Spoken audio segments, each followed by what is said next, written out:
Hi there, Mark here again, and today I'm going to start a new mini project, which is the restoration of this Tamiya TT02B Neo Scorcher. Now, as you can see, it's had a fair bit of use. This is probably 5 or 6 years old, and this was the buggy that got me back into the hobby after a long break, and a fantastic buggy it is too. But as you can see, it's had tons and tons of use, and I've got to say, abuse, and I think now it's about time we gave it a bit of TLC. It's already fairly upgraded, as I'll just show you, and as you can see, the rear wing went long ago, and that's an aluminium replacement I put on. We'll be getting rid of that. The body's taken a few knocks and crashes and scrapes against other cars, so yeah, that's pretty much worse for wear, so I think that will have to go. It's got a Hobby King 13.5 Trackstar censored motor in there, which is fantastic in this buggy. I do recommend those. That's not going to be going anywhere, but we're going to be taking all this apart and checking if the gears are okay. So one of the problems I've got with it is the servo. If you look at that there, you can see that movement. I think the bushings in the servo there have gone, so I'm going to replace that. At the back here, look at the angle of that top arm compared to the other side. There's the straight one. What's happened is the top upright has snapped where that bar attaches, so I've got a set of uprights for it, so they're going to go on. There doesn't seem to be much damping going on there to me, so I'll be taking all the shocks apart and giving them a bit of a refurb and a re-oil. And a long time ago I did run this on the beach, and the salt and sand got in there, and I don't know if you can tell, but all of the screws have kind of corroded, so I'll be swapping those out as well. And finally, I don't know if you can just see, but the last time I ran it, I just fitted these constant velocity or universal joints, so that's a nice hop up. I'll be cleaning those up and getting that sorted out. The main thing to bear in mind about this little project is I'm trying to do this on a budget, so I'm going to try and do it as cheaply as possible. So I'm going to use parts that I've already got, being given, or are very cheap. So let's have a look at those. First off, I've got this new body, but it's not a Tamiya body. This is a Kamtek reproduction. It looks really good quality. It's quite thick Lexan, and it's exactly the same proportions as the original, as you would imagine. So we'll be getting that cut out, and I'll think up kind of a spray job for that. I'm not sure what colour scheme I'm going to do yet. And there's the wing to go with it, so we'll have a proper wing on it. I've got the wheels and tyres that I didn't use on my recent TD4 Super Avanti build, so these will go to good use. Brand new tyres, nice bright yellow wheels, and they are the proper star dish that should be on the Neo Scorcher, so that's just perfect for this. I did have to buy this spare parts, which is the uprights, so I'll be replacing all the uprights and not just the one, so that'll like be brand new on all 4 wheels. And then I've got a bunch of spares from my spares box, so I've got some nice new screws. I should be replacing those. I've got some new step screws, and those will go in the steering. Got some screw pins, these are new, so they'll replace the existing ones in the suspension arms. I found a set of the step screws, or we call them kingpins, that go in the front steering, so that'll be like new for those as well. They were just lying around in my parts box. I've got a very cheap waterproof servo, brand new, so that'll stop that flex in the steering that I've got. I found a new 22 tooth pinion and a standard 70 tooth spur, and also I found some spare of those kind of dust guards for the ball joints, so I'll be putting those on. I think they were off XV01. And I also found some spare metal hex adapters, 12mm hexes, so that was a bonus. Then I found some of these steel ball joints, which will replace the brass ones that are worn out on my turnbuckles. And as I haven't got the full decal sheet for the Neo Scorcher, I should just be making do with some spare offcuts and leftovers from other kits. So first off, I'll be cutting out the body. It's a little bit fiddly around this front part. I had to get the files in there. I've given it a good rub down on the edges with some abrasive paper, and then washed it out in the sink with some soapy water. So that's the body done. And here's the rear wing. It's all very good, quite thick plastic, apart from the sides are really thin on this, so let's hope they last a while anyway before they break off. But yeah, it is a bit flimsy, this Kamtek on the sides, I must admit, but the rest of it's pretty good. Unlike the Tamiya Neo Scorcher shell, this comes with window masks. I've cut these out here. It is actually on a sheet, and as you can see, it's pre-cut. It's a real clear, I think it must be laser cut, and as I've said before, this masking from Kamtek is really good, so I'm going to get those on. And I've decided I'm going to go with a kind of original flavour, so I'm going to mask off the central part of the body there, and that's going to be, I've got a little bit of pearl white 57, PS57 there, just a tiny bit, so I'll blast a bit of that on, and then some PS1 white.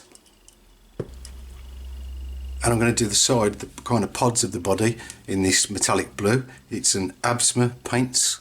It's quite a bright colour on the lid. I hope it comes out like that in real life. We'll soon find out. It's just metallic blue. So I'll just get masking and I'll be back in a bit.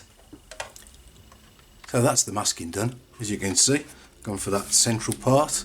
It's just masked off with a bit of Tamiya tape and then a bit of thicker kind of decorating masking tape in the middle, just to fill up the gap. So yeah, that's how it's going to be. So I'm going to go now and spray the blue, which will be for the sides, and I've also, to continue that stripe down the middle, I've masked off the centre there of the wing in the same way, Tamiya masking tape and then a bit of ordinary painting masking tape. And yeah, let's have a go at the blue. Well, that's the blue paint on, and I suppose it looks okay at the moment, probably on camera, but I've got to say, it is completely transparent. I don't think I'll be able to show you. No, I can't. But take my word for it, you can see straight through this. I've put about 10 coats on. It doesn't say on it, it just says metallic blue. So it doesn't say there's anything special about the paint. It is kind of iridescent, I've got to say. So I'm just hoping when I put the white on, it's going to give it a proper backing. Perhaps it was designed to have a white as a backing or a silver, but you know, I wish they'd say on the tin or on the advert for the paint, but it doesn't anyway. Yeah, so that's my mowing over. Either this is going to look amazingly bright or it's going to look terrible with the white showing through. So yeah, there's only one way to find out. So we'll get this masking off and I'll give the white a blow over.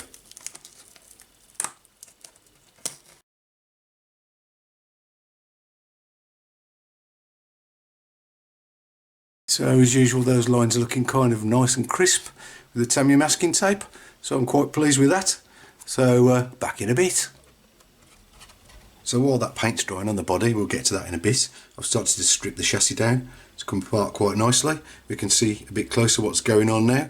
If I show you this, I don't know if you can see the movement there, and I can see that that is actually the output spline from that servo is what is loose. So obviously there must be a nylon bushing or something in there that's worn out after all the years of running. But a quick look at the spur, and amazingly it's basically as good as new. You can see, what you can see there is just grease. It was well greased up.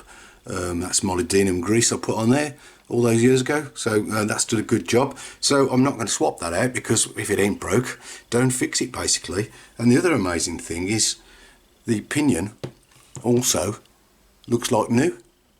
Again, that's been in there a few years. It is aluminium, but it's hard coated, which is the same as the new one I'm going to put in. I bought them together, a cheap job lot off eBay. So that's the 22th. I'm going to be putting the 22 in. So I'll just get on with this, take the shocks off, take the uprights off, obviously, because I've got the set of 4 and the steering, and I'll get on with that. So as I strip it down, I'm finding more and more little problems.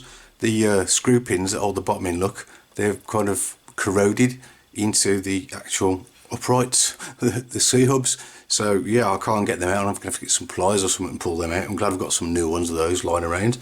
And the same at the back, you can see where this top upright is snapped. And again, if you look, when I turn it, can you see the screw is turning with the upright? So the whole screw is turning when that suspension's going up and down. So I've got to get those out. Found one of the bearings was completely rusted solid, so that one doesn't turn. The rest of them are okay, it's just that one, I don't know why. But yeah, I'll have to find a spare for that. And as I say, these CV joints are quite new. They're really a nice little hop up. So we've got metal all the way through there, and this cup here, the joint, is a lot narrower than the great big plastic one that used to go into the wheel. So that gives me a little bit more suspension travel as well, so that's a good thing. So all I need to do is just get a bit of lubrication into there, and those are ready to go as well. And just a quick check inside here. Took the back cover off. We can see the differential gears are okay, that ring gear and the bevel gear. Again, they all look perfect, so that's good news. I'll put a bit of new grease on there and put that back together.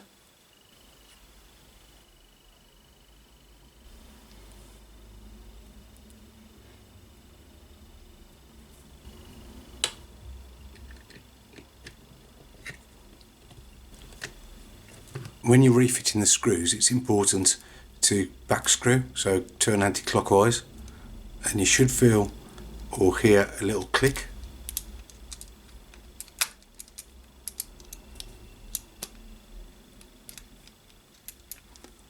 And when you do, when you turn it the right way, so turn it clockwise in to screw it in, you'll feel it goes in really easily because you're using the old thread.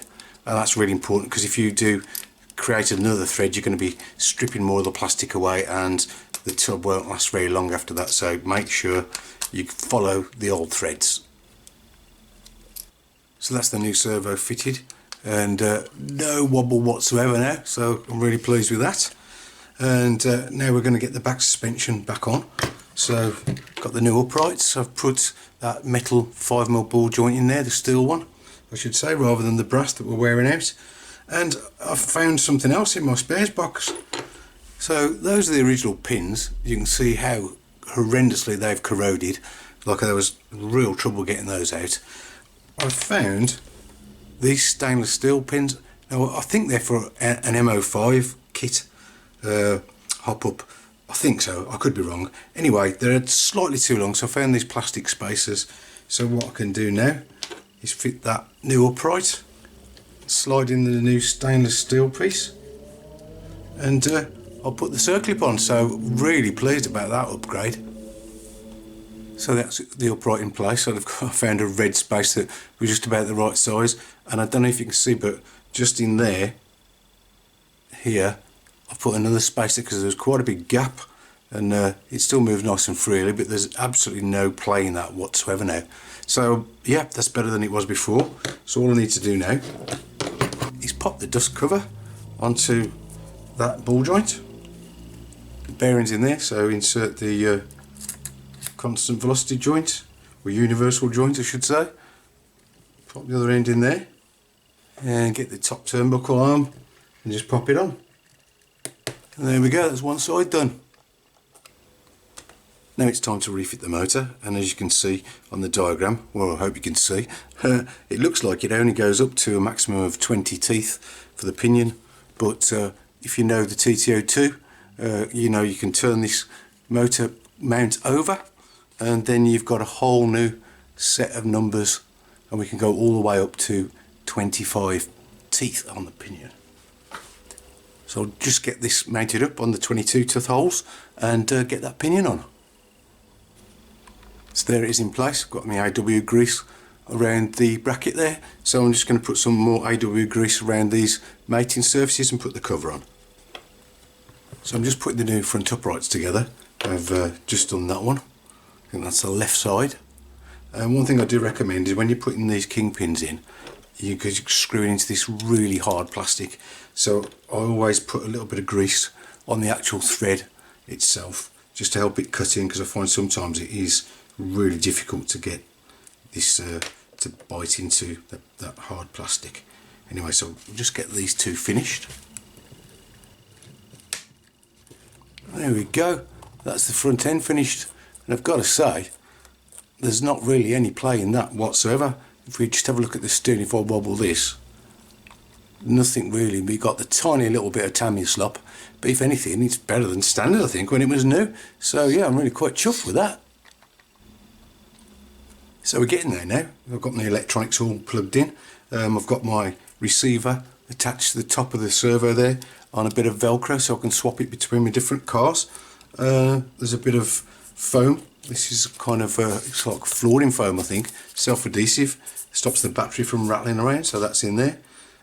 So we'll just give it a quick try. Yep, steering's good, and let's try, yep, forwards, reverse. It all seems to be running quite smoothly, so let's go on and fit those shocks, which I have refurbished. Here they are, they're all cleaned up, and some nice new 600 weight oil in there. Damping seems pretty cool now, all nice and smooth, so I'm going to get these bolted on and we'll have a look at that body. Right then, the paint's now dry, so moment of truth, I'm going to take this protective coating off. So you can see I've given it a bit of smoke for the windows there. Put on about 3 coats of the white, and it has done the job with stopping the blue looking transparent. So I think there's a bit of a warning, if you do go for this Absma metallic blue, you do need to back it with white or silver, else it won't work. But yeah, luckily for me it did, so let's get this off.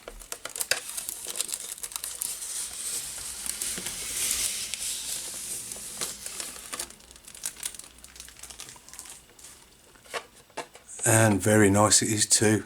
There's a real shimmer to that blue, I must admit. That's really nice. So we're going to get some stickers on it then. And I was having a look through my drawer, and I found this and that I got with my GoPro cameras. And seeing as it's got the blue to white kind of colours going on there, I thought that'd match well with this. And if I put that at the back here, that was supposed to be black, this little bit, or I think it was kind of a carbon fibre effect. But yeah, if I can get that here somewhere and maybe curve it, it might look quite good. I'll get a few other stickers on. Just show you I've done the wing. I think that looks quite cool. So yeah, let's get a few more stickers and I'll show you the finished article. And here it is. Looks a bit different with a few stickers on it. Amazing what a difference that makes. I think it might have looked a bit better with the proper Neo Scorcher decals on it, but I don't know, it's different, it's mine now. This colour scheme really does pop. I tell you, I'll take a few shots of it outside in the sunshine so you can see how this pops, but let's get it onto the chassis. So here it is, I've got those lovely yellow wheels off the TD4 on there with the new metal wheel hexes, so that's all ready to go, and the suspension is working a treat. Let's pop the body on. And there we go, I'm really pleased with that. So, like I said, I'll get some shots of it outside. This is basically like a brand new car now. All the bits that need to be updated have been updated or replaced. So everything works as if it was a brand new buggy. And I don't think it was exactly a Triggers Broom, Pete Wiley and Mikael of Nordic RC Visions. Yeah, most of it is still the same car underneath, with a few spare bits I'd lying around and a few bits I had to buy, but I think it really was worth the overhaul, and I'm going to go out and enjoy this with a new lease of life. As always, thanks for following along, thanks for watching, and I hope to see you on the next one. Bye!